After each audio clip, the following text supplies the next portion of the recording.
Hey there guys, this is Decimatus, back for more Payday 2. Today, we're going to be taking a look at the bomb, Dockyard. I did this one without ECMs or body bags, so I figured I'd place some on the map. I also get the crowbar, the manifest, and the zipline. HoxHud initialized.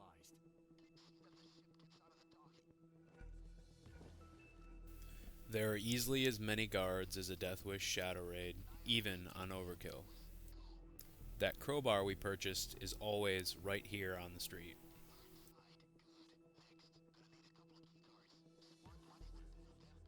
The keycards that Bane instructs us to find can be literally anywhere indoors. The spawn chance is ridiculously low, and so far in every attempt that I've done, I've only ever seen 2. Do not skip a desk, go into every room, and check every surface. There are actually 2 guards in this one that watch the cameras, so you need to take out both to actually officially take out the cameras. This left side of the map has the 2 larger warehouses. The keycards are used to activate the gate controls. The computers are used to identify the boat, and the keyboard of that computer with 2 monitors there is the one that you use to move the boat over in position. Each computer has a chance to have the info you need. You just have to use it once, and then move on to the next one if it was incorrect.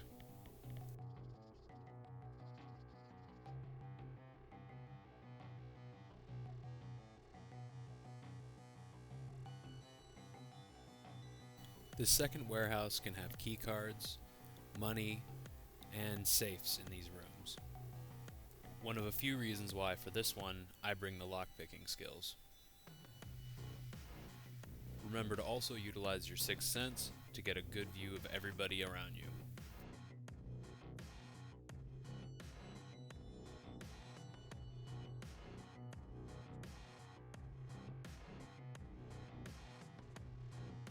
You can see a little bit more clearly our 2 goals for the keycards, those 2 gate towers. To the left here is where the boat will dock, but that's not really of a concern for us until later. This gate behind us will swing open, and we'll be able to go back and go get our bomb. But that's not until later. We've got a lot more to do before that happens.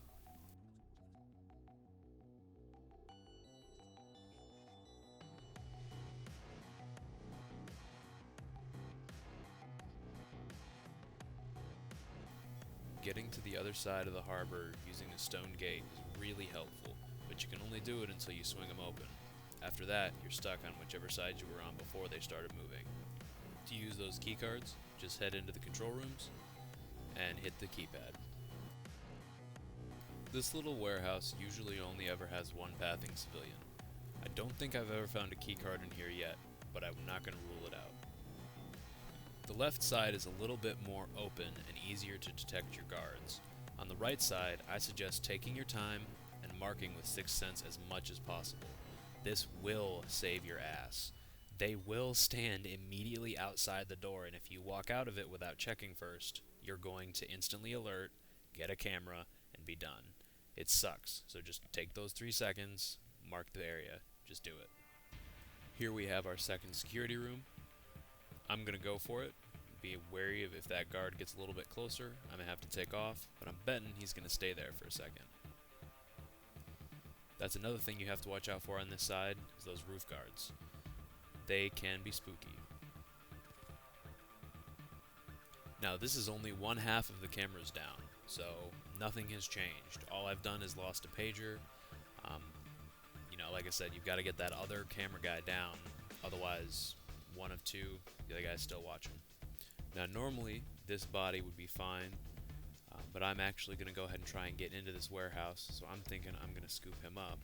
But I have a chance to show you what I mean with that guard. He's going to come right up to the door like a dickhead. And now if you're heading back out the door, and you don't take the time to mark him, you're going to see just how close he is. I mean, he's right there. Right outside the door. If you go right out, you're done. So don't do that.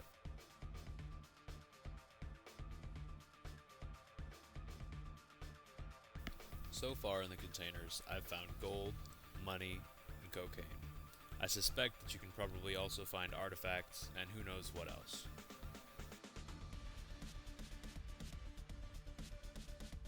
These two smaller warehouses have had a pretty good chance for keycards for me.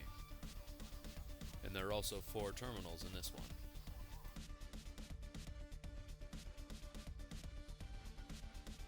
Sometimes guards can be in awkward positions. There are always ways around them with the bomb. Many alternate routes, other doors, and ways you may not think to take that could be a little bit safer and quicker. Pick the back door and avoid the guard completely.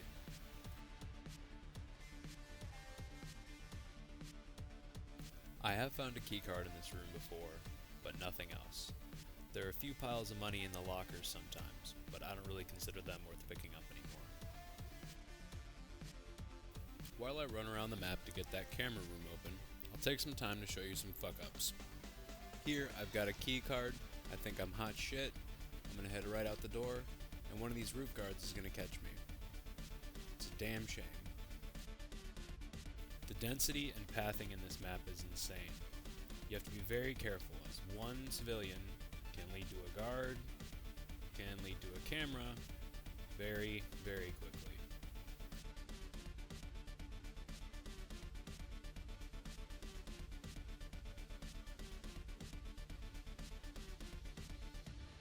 When you head into the warehouse to take out the left camera guy, the only thing you really have to worry about is the location of your civilian. I don't see him down here, so that means he must be upstairs. I'm sure I'll get a good 9 seconds to get this open and get the guard popped.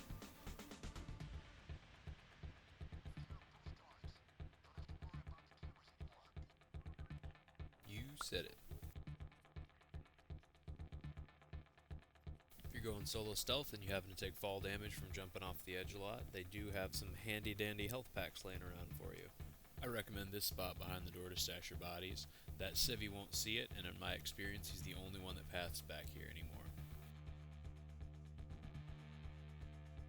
Just to emphasize Sixth Sense here, if you go in whole hog without checking, you're gonna get screwed over in some situations like this. The guy's right there. Dumbass. The far right area is full of spots to hide bodies, but my favorite is this corner behind the boxes. I don't know if I've ever seen anyone else walk in here, so that spot is absolutely perfect. There are a couple things to note about the doors. With fully upgraded skills and perk deck, they take 10 seconds to pick. You can't shoot them open, so don't waste your time trying.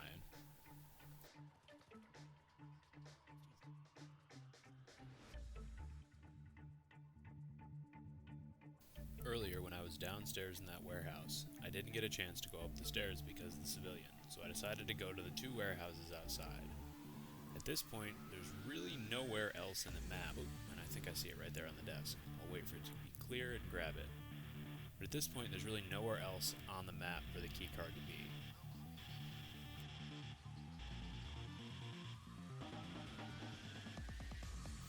Once we've got it, we need to head back to our gate and get things moving.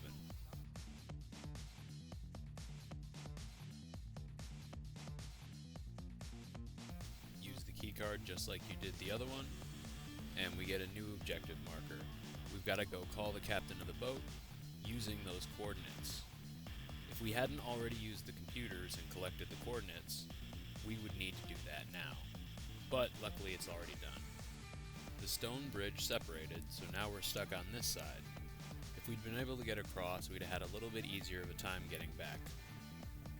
There's also the zip line, however that's more useful when you're searching for the keycards, as it takes almost as long to get halfway back as it does to get all the way back, and you really don't gain much by going all the way up the warehouse to get to the zip line.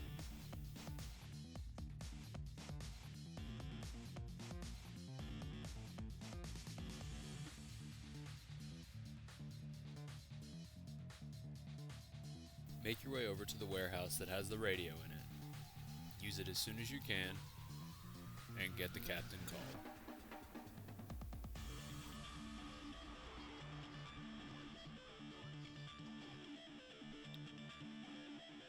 After some smooth talking, Bane's able to convince them to come into port.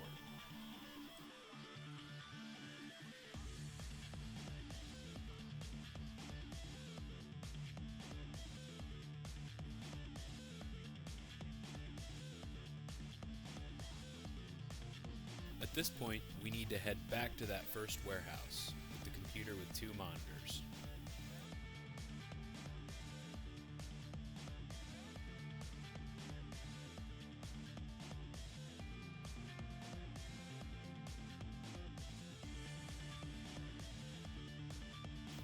Enter the coordinates, and you'll have to wait for the boat to arrive.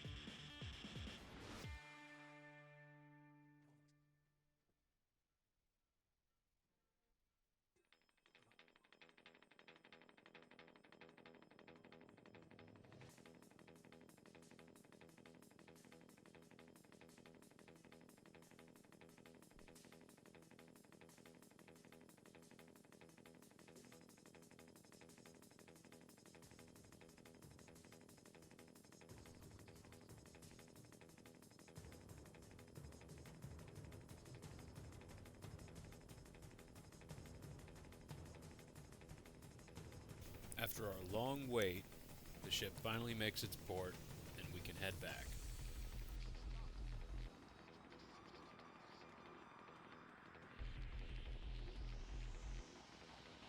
You're going to jump onto the ship, open all the crates you can, and try and check out what's inside. Most of them look like the Election Day boxes with the useless crap in them.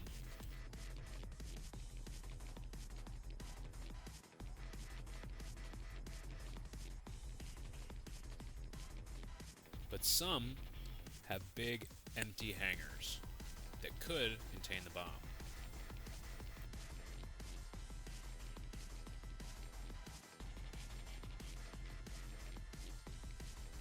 Just keep searching, and you'll find the one that contains the bomb. Mine had an ammo case in it, but I don't know if they all do. Bane also goes out of his way to tell you it's a waste of time to open the other containers, which leads me to believe there is no extra loot in those.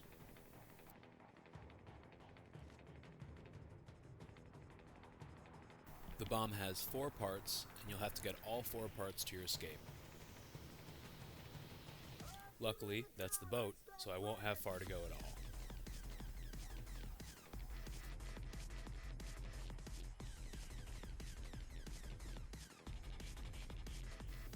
This guy's literally the worst guard ever. Worst guard ever. At this point, there's nothing left to do but to carry the last parts to the boat and then escape.